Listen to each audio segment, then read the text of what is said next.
Hello, जय हिंद दोस्तों। मैं शुभम आपका स्वागत करता हूं आपके अपने इस यूट्यूब चैनल शुभम ई क्लासेस में। तो आज 28 फरवरी को आप सभी को पता है पूरे ऑल इंडिया में आपके आर्मी के एग्ज़ाम थे और देखो जिसमें से जीडी का एग्ज़ाम जो है वो कैंसिल हो गया है और आज सिर्फ आपके ट्रेडमैन और क्लर्क के एग्ज़ाम ही हुए हैं। तो आज हम एक ट्रेडमैन का ओरिजिनल पेपर डिस्कस करने वाले हैं जो कि आपके राजपूत सेंटर का था, Fatehgarh, right. Soldier tradesman 10th का पूरे 50 प्रश्न हम यहाँ पे हल करेंगे और बहुत ही जल्दी फटाफट से हम इस क्वेश्चन पेपर को हल करेंगे। आपको अपना टेस्ट भी लगाकर चलना है और ये जो ओरिजिनल पेपर है इसको मैंने पीडीएफ में कन्वर्ट कर लिया है ताकि आपका एक कंप्लीट टेस्ट लग सके। तो चलिए शुरू करते हैं। प्रश्नों की संख्या 50 है और आपको मैं टारगेट दे रहा हूँ 45 क्वेश्चन ठीक करने का। और जिन्होंने आपका आज ट्रेडमैन का पेपर दिया है इस सेंटर का, तो अपने आंसर की मैच कर लेना आपके कितने क्वेश्चन ठीक हो रहे हैं आज के पेपर में।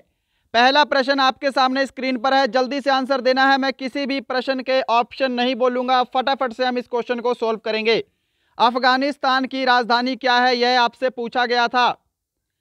तो आंसर देते रहिएगा साथ साथ। जिन्होंने ऑप्शन सी को आंसर दिया है काबुल, उनका बिल्कुल करेक्ट आंसर होगा। अफगानिस्तान की राजधानी काबुल है जी, राइट। चलो क्वेश्चन नंबर सेकंड का आंसर जल्दी से दे दो। सिक्किम के वर्तमान मुख्यमंत्री कौन है, यह आपसे पूछा गया है। और देखो जिनका जीडी का पेपर आज कैंसिल हुआ है उनका पेपर मेरे हिसाब से 25 अप्रैल को होगा या फिर आपका मार्च के लास्ट में हो सकता है, ठीक है। तो ये जिस टाइप का पेपर पूछा गया है सेम इसी लेवल का पेपर आपके एग्जाम में आएगा और लगभग सभी प्रश्न हमारे करवाए हुए ही पूछे गए हैं। सिक्किम के वर्तमान मुख्यमंत्री कौन है, तो इस समय है प्रेम सिंह तमांग। ऑप्शन डी आपका करेक्ट आंसर होगा। नेक्स्ट है क्वेश्चन नंबर थर्ड आपके सामने। एनी बेसेंट तथा लोकमान्य तिलक द्वारा चलाए गए आंदोलन का नाम क्या था, जल्दी से आंसर दीजिएगा। एनी बेसेंट तथा लोकमान्य तिलक द्वारा चलाए गए आंदोलन का नाम था होम रूल। ऑप्शन आपका सी करेक्ट आंसर होगा। फटाफट से हम इस क्वेश्चन पेपर को डिस्कस करेंगे। क्वेश्चन नंबर 4 है आपके सामने। कौन सा शहर भारत का निटवियर कैपिटल के नाम से प्रसिद्ध है। तमिलनाडु का कौन सा शहर भारत की निटवियर कैपिटल के नाम से प्रसिद्ध है। ऑप्शन ए करेक्ट आंसर होगा तिरुपुर। और ये वाला क्वेश्चन नया है और इसका लेवल भी अब मैं बोल सकता हूं कि हाई है, ठीक है। कुछ क्वेश्चन के लेवल अच्छे पूछे गए हैं। क्वेश्चन नंबर 5 आपके सामने है। लोहित नदी किसकी सहायक नदी है। लोहित नदी किसकी सहायक नदी है, किसकी। फटाफट से टाइप किया तो टाइपिंग में शायद मिस्टेक मिल सकती है आगे। लोहित नदी सहायक नदी है ब्रह्मपुत्र की। ऑप्शन बी करेक्ट आंसर होगा। और ये भी क्वेश्चन नया है, बहुत सारे विद्यार्थियों ने नहीं पढ़ा और आज तक आर्मी के एग्जाम में ये पूछा भी नहीं गया है। ओके, तो ब्रह्मपुत्र की सहायक नदी है, ध्यान रखिएगा। क्वेश्चन नंबर 6 आपके सामने स्क्रीन पर। सागर डैम, कोटा बांध और राणा प्रताप सागर बांध किस नदी पर बना हुआ है। ये तीनों के तीनों बने हैं चंबल नदी पर। ऑप्शन बी करेक्ट आंसर होगा। आंसर बहुत ही जल्दी देना है, जितनी जल्दी आप आंसर दे सकें। क्वेश्चन नंबर 7 आपके सामने है। निम्नलिखित में से किस भारतीय राज्य में रेलवे स्टेशन नहीं है। यह क्वेश्चन आपका 1 नवंबर को एग्जाम में भी पूछा गया है और जो मेरा नया चैनल है शुभम ई क्लासेस 2.0 उसमें लास्ट जो मैंने पेपर करवाया है उसके अंदर ये वाला प्रश्न डिस्कस किया है। ऑप्शन डी करेक्ट आंसर होगा इसका, सिक्किम। चलिए क्वेश्चन नंबर 7 आपके सामने है। कौन सी प्रथम भारतीय अभिनेत्री है जिन्हें पद्मश्री पुरस्कार से सम्मानित किया गया है। पद्मश्री पुरस्कार से सम्मानित किया गया है प्रथम महिला अभिनेत्री। ऑप्शन डी करेक्ट आंसर होगा, नरगिस दत्त। नरगिस दत्त क्वेश्चन नंबर, और ये क्वेश्चन आपकी लूसेंट की बुक में मिल जाएगा, ठीक है। क्वेश्चन नंबर 9 देखो। भारत का सबसे ऊंचा पठार कौन सा है। देखिए क्वेश्चन नया नहीं है, क्वेश्चन पुराना है। भारत का सबसे ऊंचा पठार है दक्कन का पठार। ऑप्शन ए करेक्ट आंसर होगा। महाराष्ट्र, मध्य प्रदेश नहीं, महाराष्ट्र और गुजरात के इलाके में स्थित है दक्कन का पठार। क्वेश्चन नंबर 10 देखो जल्दी से। गांधी जी ने करो या मरो का नारा कौन से आंदोलन में दिया। गांधी जी ने करो या मरो का नारा दिया था 1942 भारत छोड़ो आंदोलन में, quit India. Option B correct answer होगा। आंसर जल्दी से देना सभी प्रश्न का, किसी भी प्रश्न के ऑप्शन नहीं बोले जाएंगे। Question number 11। रबड़ की वल्कनीकरण के लिए रबड़ में क्या मिलाया जाता है। What is added for the vulcanisation of the rubber. तो जिन्होंने भी इसका आंसर ऑप्शन ए दिया है सल्फर, उनका करेक्ट आंसर होगा। क्वेश्चन नंबर 12 आपके सामने है, भारत का राष्ट्रपति बनने के लिए कितनी न्यूनतम आयु होनी चाहिए? भारत का राष्ट्रपति बनने के लिए न्यूनतम आयु कितनी होनी चाहिए? ऑप्शन डी करेक्ट आंसर होगा 35 वर्ष, 35 ईयर। राष्ट्रपति और गवर्नर, राज्यपाल दोनों के लिए 35 वर्ष। क्वेश्चन नंबर 13 आपके सामने है, इनमें से कौन सी बीमारी मच्छर के काटने से नहीं होती है? चिकनगुनिया, डेंगू, जीका फीवर, ये सभी के सभी मच्छर के काटने से होती हैं। जॉन्डिस जो है यह मच्छर के काटने से नहीं होती है। ऑप्शन बी जिन्होंने भी आंसर दिया है उनका करेक्ट आंसर है। टेस्ट बिल्कुल कंप्लीट लगाइएगा, आज तो आपके ओरिजिनल पेपर का टेस्ट लग रहा है। आपका आज ही का पेपर है, 28 फरवरी 2021 का पहला पेपर है ये। देश में भाभा परमाणु अनुसंधान केंद्र कहां पर स्थित है? भाभा परमाणु अनुसंधान केंद्र ट्राम्बे, महाराष्ट्र। ऑप्शन आपका सी करेक्ट आंसर होगा यहां पे, ऑप्शन सी। चलिए क्वेश्चन नंबर 15 है और सामान्य ज्ञान का आपका लास्ट प्रश्न। गौतम बुद्ध के गुरु कौन थे? क्वेश्चन का लेवल हम इसको मीडियम बोल सकते हैं, मीडियम लेवल का क्वेश्चन। तो देखो जो आपका आर्मी का एग्जाम है उसमें भी करीब 7 से 8 प्रश्न अच्छे लेवल के हैं आपके साइंस और जीके को मिला के, बाकी सब आपका पुराना है, रिपीटेड है। ओके, तो गौतम बुद्ध के गुरु कौन थे? ऑप्शन सी करेक्ट आंसर होगा, अलार कलाम। अलार कलाम गौतम बुद्ध के प्रथम गुरु थे। तो यहां पर आपके पहले 15 प्रश्न कंप्लीट है सामान्य ज्ञान के। अब सेक्शन बी है आपका रीजनिंग। ये देखो जी आपका ओरिजिनल पेपर है, मैं आपको हर बार दिखाऊंगा हर एक सेक्शन, ताकि मैं जो क्वेश्चन कराऊं आपको बिल्कुल ओरिजिनल करवाऊं। आपकी जो ट्रेडमैन है उसमें सेक्शन बी में रीजनिंग आता है, रीजनिंग सॉल्व करेंगे आप। आंसर दो जी इसका, यदि पहले का अंतिम है तो साथी का क्या होगा? देखो फर्स्ट और लास्ट क्या है, ये सबसे अपोजिट है, उल्टे हैं, तो साथी का क्या होगा? विरोधी होगा, opponent. Option B correct answer होगा।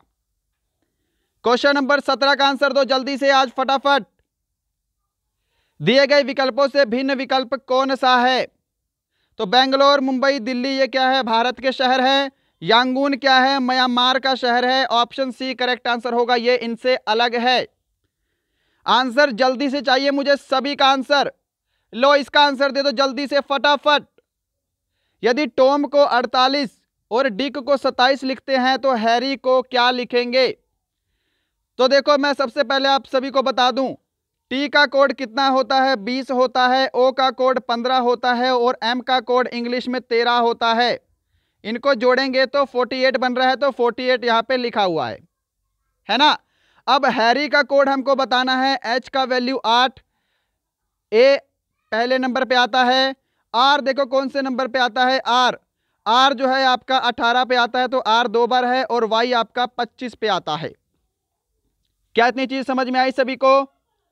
ओके, अब देखो 8 8 16 38 24 5 25 5 30 का 0 हासिल, 3 3 2 5 2 7 70। ऑप्शन सी आपका राइट आंसर होगा। फटाफट से कॉपी पेन सभी लेकर बैठेंगे आगे। साइंस है और मैथ है, हमको पूरा सॉल्व करना है। 2021 का पहला पेपर है ये। जीडी का पेपर कैंसिल हो चुका है और ये हमको ट्रेडमैन और कलर का पेपर मिल चुके हैं। ट्रेडमैन के 5-6 पेपर मिले हैं अभी तक। जिनका ट्रेडमैन का पेपर था, देखो 7560064101, ये मेरा नंबर है, इस पे आपको व्हाट्सअप कर देना है। जिसके पास जो भी ओरिजिनल पेपर पड़ा है आज का, ट्रेडमैन है चाहे क्लर्क है चाहे टेक्निकल है, इस पे मैसेज कीजिएगा, जल्दी से उनका भी सॉल्यूशन आपको करवाया जाएगा यूट्यूब पर।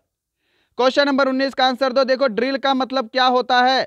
ड्रिल से हम क्या करते हैं? सुराख करते हैं कहीं पर भी। तो छलनी से हम क्या करेंगे? किसी वस्तु को छानेंगे। ऑप्शन इसका बी करेक्ट आंसर होगा, छानना। क्वेश्चन नंबर 20 आपके सामने। निम्न शब्दों में से कौन सा विकल्प नहीं बन सकता? देखो शब्द दे रखा है इन कार क्रिएशन, इनमें से कौन सा है जो इससे नहीं बनाया जा सकता? तो राइट आंसर आपका सी होगा, रिलेशंस, क्योंकि रिलेशंस में आपका एस आ रहा है और एस इस पूरे शब्द में कहीं भी नहीं है। राइट, तो यहां पे आपके सामान्य कह रहा हूं, आपकी रीजनिंग कंप्लीट है। अब सेक्शन सी है आपका जनरल साइंस।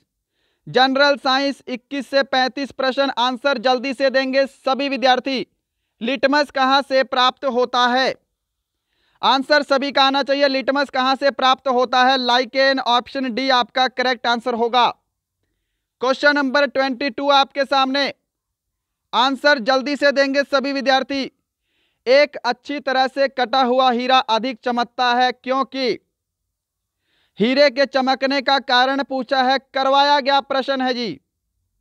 हीरा सबसे अधिक चमकता है पूर्ण आंतरिक परावर्तन के कारण, total internal reflection. Question number 23 का आंसर जल्दी से देंगे। बादल हवा में इसलिए तैरते हैं, या फिर एटमॉस्फेयर लिखा है, यहाँ पे हिंदी में मिस्टेक हुई है, ठीक है, जल्दी में बनाया है बट मैं सही करता रहूंगा। बादल वायुमंडल में इसलिए तैरते हैं क्योंकि उनमें डैश होता है। यह भी करवाया गया प्रश्न है और पिछले पेपर्स में भी पूछा गया है। बादल जो है यह वायुमंडल में निम्न घनत्व के कारण तैरते हैं, ऑप्शन सी करेक्ट आंसर होगा। चलो क्वेश्चन नंबर 24 पे टूट पड़ो, जल्दी से आंसर दो। एटम की खोज किसने की? Who discovered atom? Rutherford, madam Curie, John Dalton, James Chadwick. तो एटम की खोज किसने की है? तो यह की है जॉन डाल्टन ने, ऑप्शन आपका सी करेक्ट आंसर होगा, जॉन डाल्टन।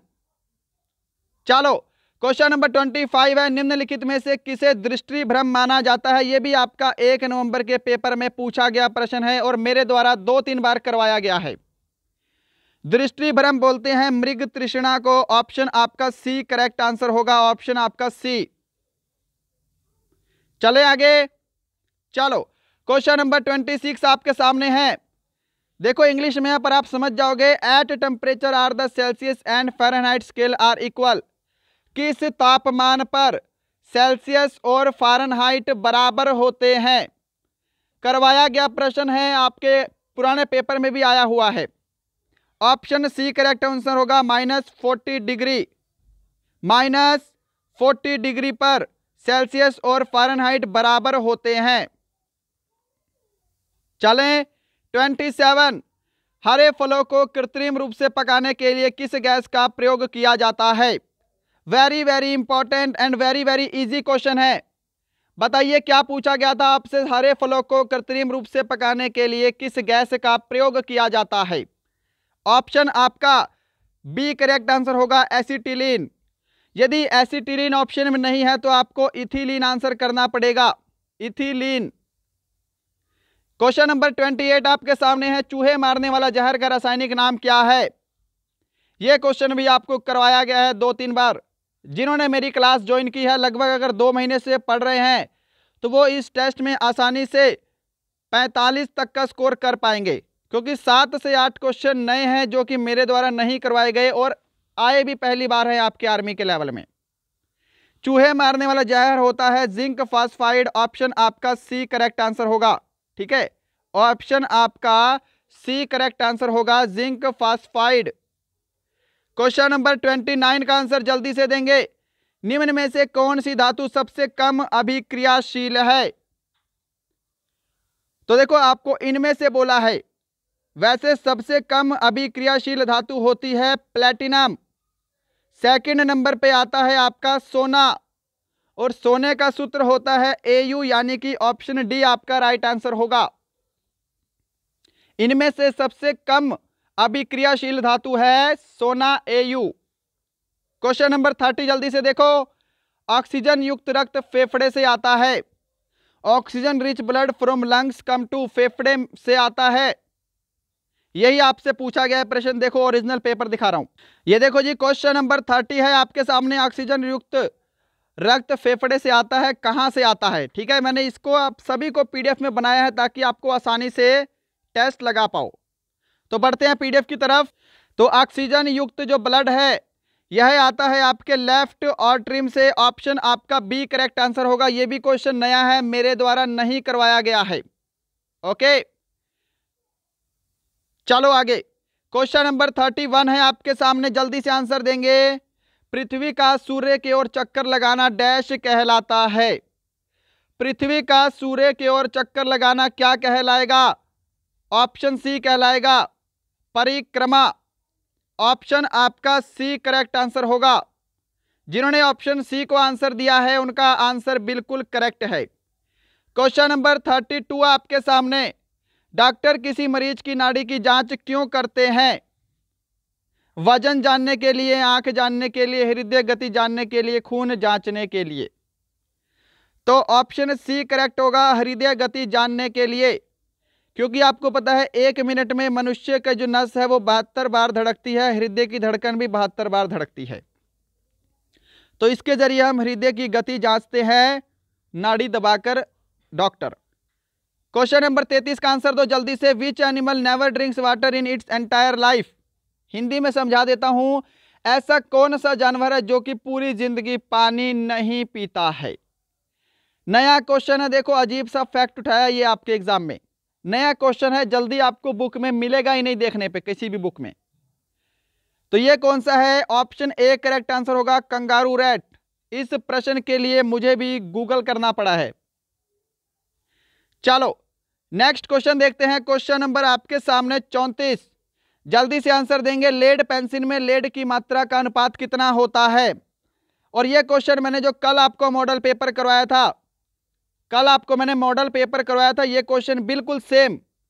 सीसा पेंसिल में शीशे का कितना प्रतिशत होता है, यह करवाया था कल क्वेश्चन।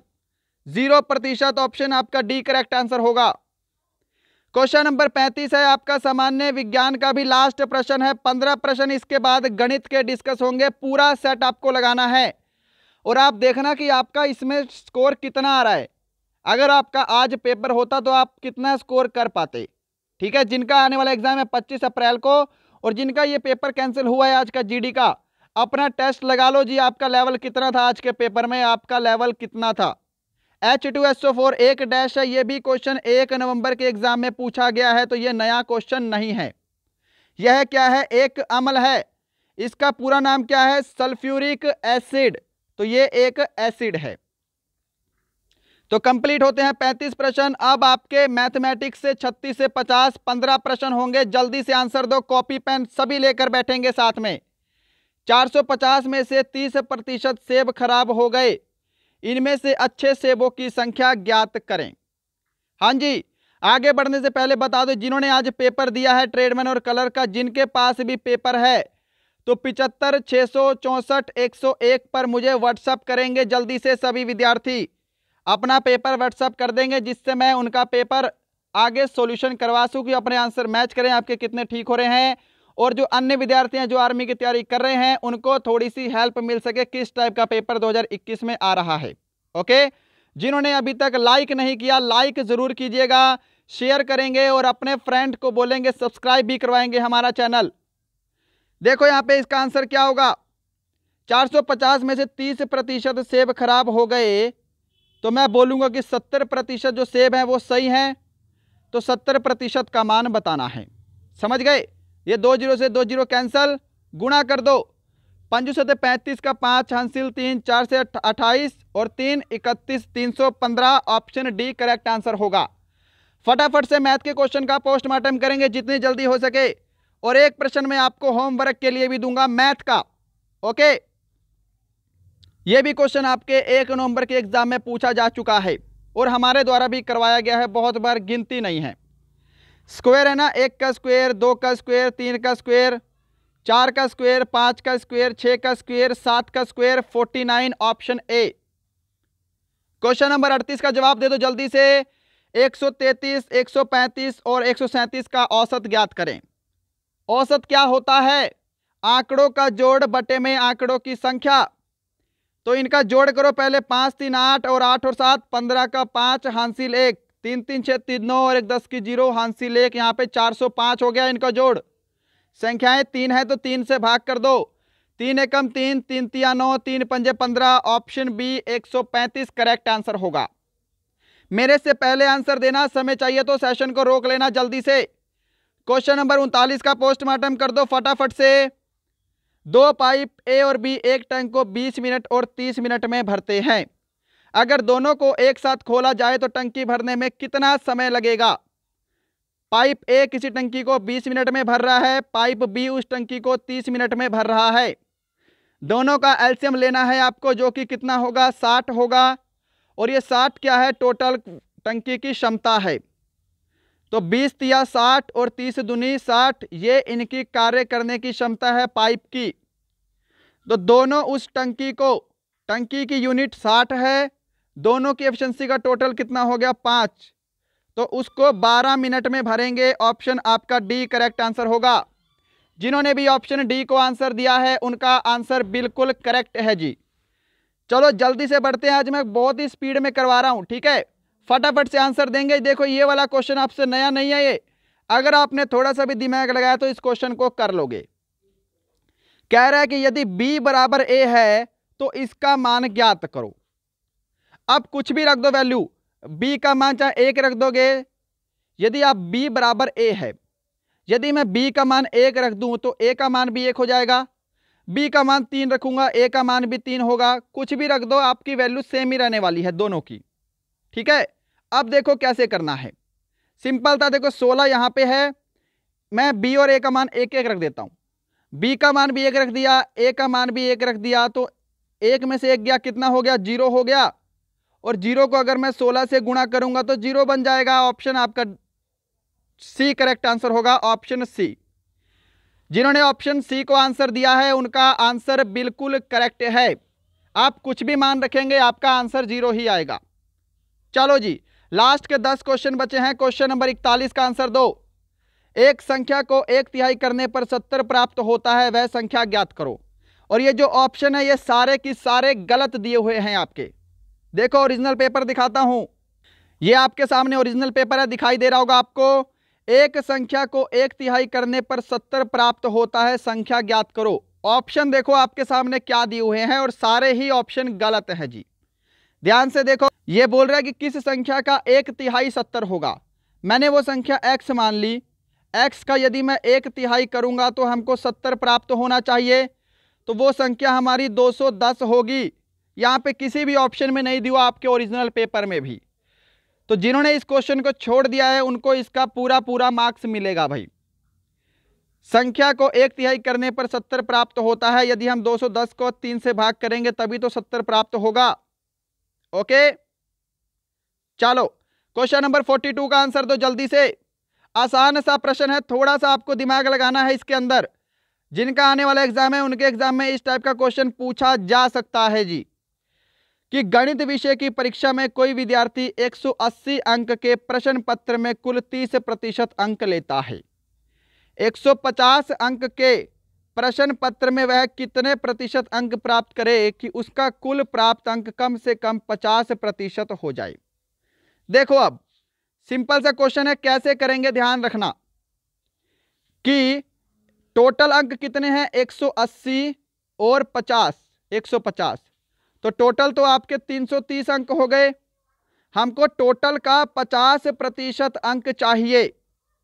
तो 130 का अगर मैं 50% निकालूं, यानी कि अगर मैं 2 से भाग करूंगा तो हमको कितने अंक चाहिए, 2 एकम 2, 2 छिके 12 और 2 पंजे 10, 165 हमको चाहिए अंक। समझ गए ना, 50% जाने के लिए हमको 165 अंक चाहिए। अब देखो 180 अंक थे, उसने पहले प्रश्न पत्र में 30% अंक प्राप्त किए। 180 का 30% निकालोगे तो कितना होगा, 54 होगा। समझ गए। अब 54 अंक हमको मिल गए, हमको चाहिए 165 अंक। कितने अंक कम बचे हैं यहाँ पे, कितने अंक हमको और चाहिए, हमको 111 नंबर और चाहिए अब। ठीक है, 111 नंबर हमको कहां से मिलेंगे, दूसरे पेपर से मिलेंगे जो 150 नंबर का पेपर है। तो कह रहा है कि 150 नंबर के पेपर में वह कितने प्रतिशत अंक प्राप्त करेगा। तो 150 अंक के पेपर में उसके टोटल अंक होंगे 111, 150 में से गुणा करेंगे 100 से, 0 से 0 कट गई, 5 दूनी किससे करेंगे, 3 से करेंगे, 3 पंजे 15, 3 तिया 9 और 3 सत्ते 21, ये कितना हो गया 370 हो गया। और 5 से भाग करोगे कितना आएगा, 5 सत्ते 35, 5 चौके 20, 74%। ऑप्शन सी आपका करेक्ट आंसर होगा। मैं उम्मीद करूंगा सभी ने बिल्कुल सही आंसर दिया होगा। यदि क्वेश्चन समझ में नहीं आया तो दोबारा से सेशन को देख लीजिएगा। क्वेश्चन नंबर 3 आपके सामने है। आंसर दो, इनमें से कौन सा एक शुद्ध वर्ग नहीं है? 1 नवंबर की शिफ्ट में यह भी पूछा गया प्रश्न है। बहुत प्रश्न रिपीट हो रहे हैं जी, और बहुत प्रश्न आपको नए भी मिलेंगे। ऑप्शन ए करेक्ट आंसर होगा। ऑप्शन ए 18 किसी का भी स्क्वायर नहीं है। 91 9 का स्क्वायर, 81 9 का स्क्वायर, 121 11 का स्क्वायर और 100 आपका 10 का स्क्वायर है। चलो क्वेश्चन नंबर 44 है। आंसर दो इसका जल्दी से। बहुत ही आसान प्रश्न है जी, इसका आंसर जल्दी से चाहिए। उस वृत्त के क्षेत्रफल में वृद्धि का प्रतिशत क्या होगा जिसकी परिधि 50% बढ़ जाती है? इस प्रश्न को अपने आप कीजिएगा, मैं हिंट दे देता हूं। देखो, अगर किसी वृत्त की परिधि में 50% की वृद्धि होगी तो उसके त्रिज्या में भी 50% की वृद्धि होगी। समझ रहे हो? यदि किसी की परिधि में 50% की वृद्धि हो रही है तो उसकी त्रिज्या में भी 50% की वृद्धि होगी ही होगी। ओके, तो अब इसको कर लेना। आप आर को 10 मान लेना चाहें, ठीक है, और दूसरी आर जो होगी R2 वो आपकी कितनी हो जाएगी? 15 हो जाएगी, क्योंकि हमने 50% की वृद्धि कर दी है। ठीक है, इस लाइन से समझो। यदि किसी वृत्त की परिधि में 50% की वृद्धि हो रही है तो उसकी त्रिज्या में भी 50% की वृद्धि होगी। पहले हमने R 10 मान लिया, ठीक है, और 50% वृद्धि हो गई तो R हमारी 15 हो गई। अब आप क्या करो, पहले इसका क्षेत्रफल निकालो, फिर आपको इस R का क्षेत्रफल निकालना है और कितने प्रतिशत की वृद्धि हुई है आप भाग करके कर लेना। इसका क्षेत्रफल होता है पाई R स्क्वायर, वृत्त का क्षेत्रफल। ठीक है, पहला क्षेत्रफल निकलेगा 22/7 गुणा 10 का स्क्वायर, ठीक है, और दूसरा क्या होगा 22/7 गुणा 15 का स्क्वायर। थोड़ा सा कैलकुलेटिव क्वेश्चन है, फिर इनको करके आपका जो भी आएगा उनका आपको अंतर ले लेना है और आपको इस क्षेत्रफल को नीचे रखना है और आपको 100 से गुणा कर देना है, आपका आंसर आ जाएगा 125%। ऑप्शन डी आपका आंसर आना चाहिए। कैलकुलेशन अपने आप कर लेना, इतना मैंने आपको बता दिया, हिंट दे दिया, ठीक है ना। फटाफट से क्वेश्चन पेपर को खत्म करते हैं। आप आर को 7 भी मान सकते हो, क्योंकि 7 जो है यहाँ 7 से कट जाएगा तो आपके लिए कैलकुलेशन आसान हो जाएगी। ओके, 125% आपका राइट आंसर होगा। क्वेश्चन नंबर 45 पे चलते हैं। यदि नहीं सोल्व हो रहा तो मुझे कमेंट बॉक्स में बताना, कल हमारी सुबह 10 बजे जो क्लास होगी उसके अंदर मैं इस प्रश्न का सॉल्यूशन आपको करवा दूंगा। कमेंट बॉक्स में जरूर बता देना। नेक्स्ट है क्वेश्चन नंबर 45। कमला ने एक संतरे का 3/5 हिस्सा खाया, उस संतरे का शेष हिस्सा मीनू ने खाया, संतरे का कितना हिस्सा मीनू के द्वारा खाया गया? देखो 3/5 हिस्सा किसने खाया? कमला ने खाया। अब शेष हिस्सा कितना बचा? इनका अंतर कितने का है? 2 का है, तो 2/5 आपका शेष हिस्सा है। ऑप्शन आपका सी करेक्ट आंसर होगा। डायरेक्ट करते हैं ऐसे प्रश्नों को, नहीं तो आप एक में से माइनस भी कर सकते हो तो भी आपका आंसर आ जाएगा, कोई इशू नहीं है। ठीक है, इनके बीच का अंतर कितना है? 2 है, और नीचे आप सेम वैल्यू रख दोगे तो ये अंतर हो जाएगा। ऑप्शन आपका सी करेक्ट होगा। 1 से माइनस करोगे तब भी आपका आंसर आ जाएगा। चलो क्वेश्चन नंबर 46 है आपके सामने। ये भी प्रश्न आपको मैं होमवर्क के लिए दे रहा हूं, ठीक है। 2 प्रश्न हो गए गणित के, खैर उसका तो मैंने आपको आंसर बता दिया है, इसका आंसर मैं आपको नहीं बताने वाला। सॉल्यूशन भी आपको इसका अपने आप करना है। अगर आपसे हो रहा है तो अच्छी बात है, नहीं हो रहा तो कमेंट बॉक्स में बताना कि ये क्वेश्चन आपसे सोल्व नहीं हो रहा है। कल सुबह 10 बजे जो क्लास होगी ये दोनों क्वेश्चन मैं आपको पहले सोल्व करवाऊंगा, फिर हम आगे की क्लास कंटिन्यू करेंगे। ठीक है, इसका आंसर देना। क्वेश्चन नंबर 47 देखो, यदि 2 कोणों का योग 180 डिग्री हो तो कोण क्या कहे जाएंगे? क्या कहे जाएंगे? यदि 2 कोणों का योग 180 डिग्री है तो उन कोणों को बोलेंगे अनुपूरक कोण। ऑप्शन ए करेक्ट आंसर होगा, राइट। और अनुपूरक कोण को इंग्लिश में बोलते हैं सप्लीमेंट्री एंगल। सप्लीमेंट्री एंगल, ये ध्यान रखिएगा। चलो क्वेश्चन नंबर 48 का आंसर जल्दी से दे दो। अजय और विजय की आयु का अनुपात 3:4 है। 5 साल पहले उनकी आयु का अनुपात 4:5 हो जाएगा, तो विजय की वर्तमान आयु ज्ञात करो। देखो ये ए से अजय है, ये वी से विजय है, इनकी वर्तमान आयु का अनुपात कितना है? यहां पे करूंगा, ये ए है और ये आपका वी है। प्रेजेंट आयु का रेशो है 3:4। 5 साल पहले आयु का अनुपात था 4:5। मैंने क्या बताया है, पहले इनका डिफरेंस चेक करेंगे, यदि डिफरेंस सेम आ रहा है तो आपका सवाल 2 मिनट का है। देखो दोनों में डिफरेंस कितने का है, रेशो में 1 का डिफरेंस है, और ईयर में कितने का अंतर है, 5 साल का, तो 1 रेशो का मान 5 के बराबर हो गया। विजय की वर्तमान आयु ज्ञात करो, ये प्रेजेंट आयु का रेशो कितना है, 4 है विजय की। यदि 1 रेशो का मान 5 है तो 4 रेशो का मान कितना होगा, 4 गुणा 5 is equal to 20। Option C correct answer होगा। क्वेश्चन नंबर 49 है, आंसर जल्दी से देंगे। और जिन्होंने अभी तक लाइक नहीं किया है सभी को बोलूंगा लाइक जरूर कीजिएगा। लाइक शेयर एंड सब्सक्राइब हमारे जल्दी से कर दो। दो क्रमागत सम संख्याओं का योग क्या होगा जिसके वर्ग का अंतर 84 है। तो ये तो आप ऑब्जर्व भी कर सकते थे। ओके, ये क्वेश्चन आप ऑब्जर्व भी कर सकते थे। 20 का स्क्वायर में से 22 का स्क्वायर घटाओगे तभी तो 84 आएगा। और दो क्रमागत सम संख्याएं भी हैं 20 और 22। क्यों, 20 और 22 दो लगातार सम संख्याएं भी हैं। 22 का स्क्वायर 484, 20 का स्क्वायर 400, ऑप्शन 84 आपका बन रहा है। तो यहाँ पे इनका योग बताना है, इनका योग क्या होगा। तो 20 और 22 का योग कितना होता है, 42 होगा। ऑप्शन बी करेक्ट आंसर होगा, है ना। आप इनको ऐसे भी कर सकते थे, इसको बेसिक से भी कर सकते थे एक्स मानकर, नो इशू। चलो क्वेश्चन नंबर 50 है, आज का लास्ट क्वेश्चन है, सीधा सा आंसर दे दो। 2 सही 3/4 का पारस्परिक बताना है। पारस्परिक समझते हो, इंग्लिश वाले समझ लो रेसिप्रोकल। रेसिप्रोकल बताना है आपको। अब देखो इसको सोल्व करो, 4 तिया 4 दूनी 8, 8 और 3 11/4। अब 11/4 ऑप्शन मत करना, ऑप्शन सी गलत हो जाएगा। हमको रेसिप्रोकल बताना है, पारस्परिक बताना है, तो 4/11 आपका आंसर होगा, ऑप्शन बी। ये ध्यान रखिएगा, बहुत सारे विद्यार्थियों ने ऑप्शन सी पेपर में भी किया होगा। ऑप्शन बी आपका करेक्ट आंसर होगा। रेसिप्रोकल ज्ञात करना है इसका, तो 4/11 आपका करेक्ट आंसर होगा। तो दोस्तों ये था आज का आपका ओरिजिनल पेपर 2021 का, Rajput centre soldier tradesman 10th का। बताना आपको सेशन कैसा लगा, आपका स्कोर कितना था आज के पेपर में। अगर ट्रेडमैन का पेपर ऐसा है तो जीडी का पेपर शायद इससे थोड़ा सा अच्छे लेवल का भी आ सकता है। जिनका आने वाला एग्जाम है उनके लिए हम बहुत अच्छे से क्लासेस स्टार्ट करेंगे इसी पेपर को आधार मानकर। ओके, मिलते हैं कल सुबह 10 बजे किसी और अच्छे ओरिजिनल पेपर के साथ। तब तक के लिए जय हिंद, जय भारत।